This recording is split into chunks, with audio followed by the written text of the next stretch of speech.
Welcome to the Creative Talk. I have with me a very special guest, digital creator, a podcaster, Mr. Frank ENZ. Hey, Frank, how are you? I'm excited to be here. Thank you. Thank you for giving us time. And I know you're a very busy person. Cool podcast episodes, though. Thanks a lot. I appreciate you taking the time to listening.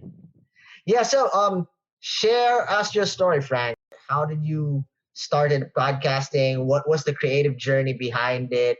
What was the driving force for you to go in digital creation and in podcasting? That's a good question. So I was always looking to advertise. Like when I was younger, looking at commercials and advertisements, not like a consumer, but like how did they think of advertising? How did they think of this idea?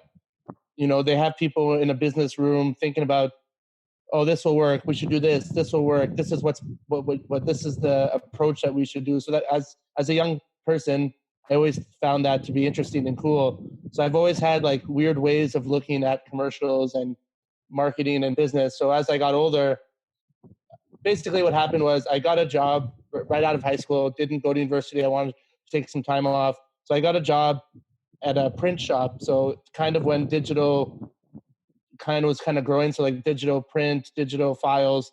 So I was what exposed year to it. Was this? When was this? Oh, What year question. was this? 2005. Okay. So 2005, 2006. Actually, yeah, 2006. So I was kind of introduced to, graphic designers. Like for me, I wasn't never very good at arts, like drawing and stuff like that, but I always had appreciation for it.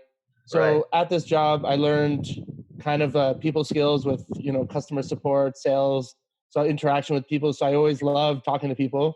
And then through this print job, I kind of saw the bad side and the drama side of work politics. And I was like, I'm not staying here. I need to go back to school. So I decided to go back for marketing. And while I was in school for marketing, I actually had a part-time job as a market researcher. So I would call people and do surveys. It was not telemarketing. It was all surveys. So I got to see behind the scenes of marketing research. So we did projects for big companies, Canadian companies, American companies. So I saw the questions they were asking and how they would find, the data that they needed for their new products and, campaigns. So, with that and this and, interaction with people and going to school for marketing, that could slowly made me more obsessed with it, more passionate about marketing and being creative and, try to connect with people through words, through images, through feelings, through emotions. So that was really a big part of it. And I actually ended up moving to China for 8 years. Wow. Yeah. So I actually lived in China for 8 years and then did a lot of campaigns for local businesses to attract expats.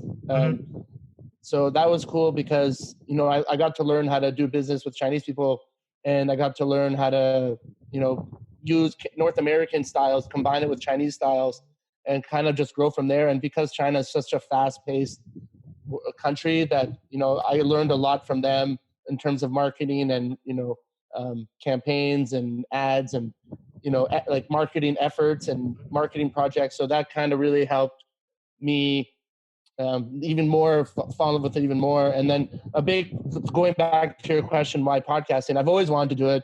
I actually before I went to college for marketing, I actually applied for a radio broadcaster and didn't get in. So it's kind of funny now we're doing this, so it's cool. But yeah, the big thing for me was I was meeting many interesting people in China because you had high executives from different countries, America, England, Australia, Japan. Man, I have friends from everywhere now. But because I'm from Canada, I can only talk to people about Canadian things, not much about. But in China, I was meeting people from all over the world and talking about different countries and different cultures and different business practice. So I came back right before COVID hit. Wow. Right before COVID. So I kind of got out just in time. That was just recently. Yeah, so I just got back in late September. So I've always wanted to do it. And then I think Gary Vee. Yeah.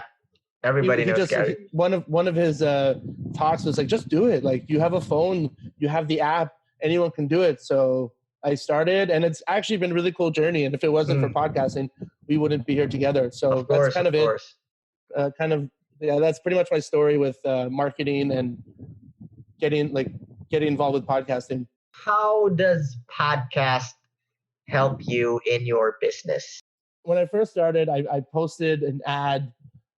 I posted like a Facebook, not an ad, but like a post. I was like, hey, I'm Right. starting a podcast. I'm looking for marketing, business, social media, digital marketing, marketers, anything with marketing. Let me know if you'd be interested. And I had a few, like, they were mostly friends, like, or friends of friends who saw it through LinkedIn and Instagram.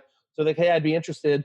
Let me know. So I did a couple at first, and it was good, but could have been better because I wasn't very natural. The flow wasn't Right. very good, but over the more episodes I did, I've gotten better, and and I'm sure for you, I'm learning new Mm. designing skills through the different graphic design apps and softwares, and learning editing skills, and it's helped a lot because people actually appreciate it, and the guests have been great. They've been supportive. They've been very open with their knowledge and experience, and I love listening to people's stories and talk.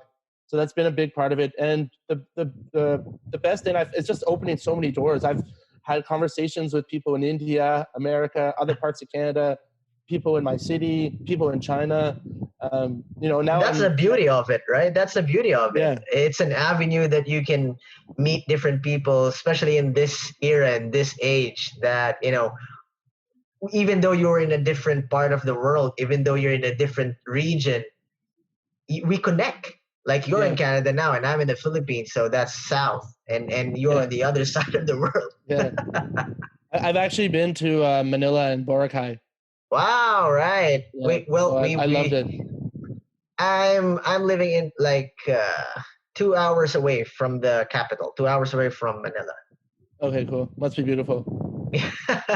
Well, um, what makes for you, bro, for you as a podcaster, as a host, what makes podcasting different Compared to like compared to blogs and other YouTube. avenue, other medium that we can utilize it today?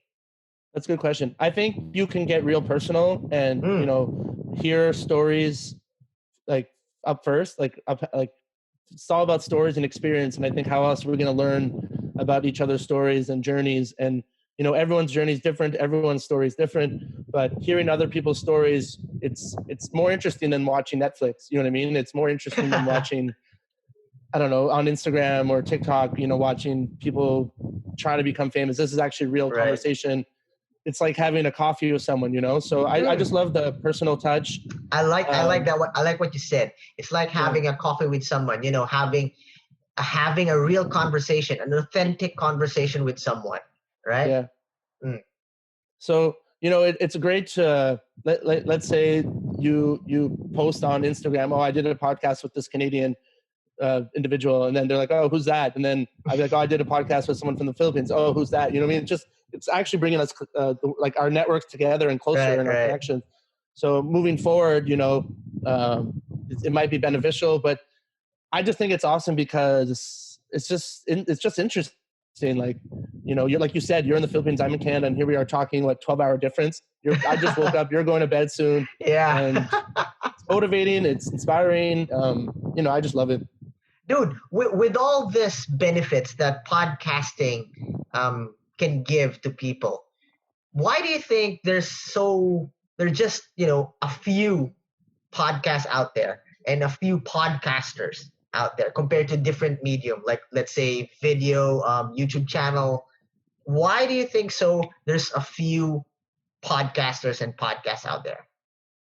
I think probably a couple of reasons. I think one is people are just shy and nervous, Mm-hmm. and they don't want to. To be honest, it's not that hard. Like it's a little bit of work, but like you get better at it, you get more used to it. So I think a big part of it is people are shy, nervous. Maybe they care about what other people think. Oh, you're starting a podcast? Like, why would you do that? Like, who do you think you are, Joe Rogan? Like, so I think that's one of them. I think that's one of them. I think the other one is just they don't have the passion. They don't have they're not interested in other people. They're not interested in other conversations. They only care about their world, their little bubble. They don't want to reach out. They're concerned about what the people will say, right? Yeah. Pleasing people. What would be the comment about them Yeah. running something like a podcast? So at first I know, of course I was shy and nervous. And I'm sure you've seen this Instagram post. It's like your first job is going to suck. Your Right, first day right, is going to right. suck. Your first podcast is going to suck. Your first blog is going to suck. Your first da-da-da is going to suck. So I think, yeah, people are shy. People are nervous. People care about what other people think. Some of it is talent. Some of it is lack of skill. But it's easy. You just got to, you got to learn and you got to put the work.